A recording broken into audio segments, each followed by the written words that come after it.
Hello everyone, it's me, Greta. So for today's vlog guys is samahan niyo po kami sa aming ganap for today's vlog. So ayun kasi di-off ko ngayon. So nag-decide kami is magpadala na ng pera sa Pinas kasi nga bayaran na ng bills ko. Sa hindi nakakaalam, ang dami kong bills sa Pinas, hindi dito sa Amerika, na sa Pinas. So ayun yung guys, sitwasyon ng daanan, nag-express lane na rin kami kasi almost lunchtime na kami nakaalis ng bahay to avoid traffic, kaya nag-express lane na lang kami ng aking Junana.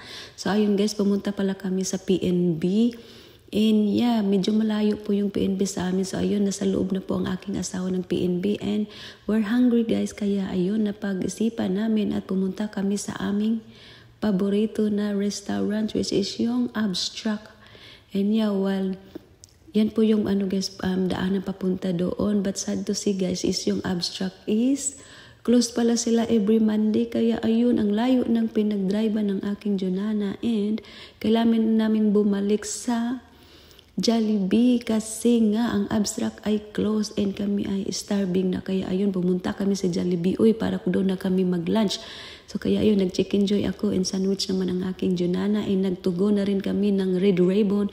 Kasi nga, ang sarap ng Red Ribbon, paminsan-minsan kainin. So, ayun guys, that's all for today's vlog guys. Thank you for watching. Bye!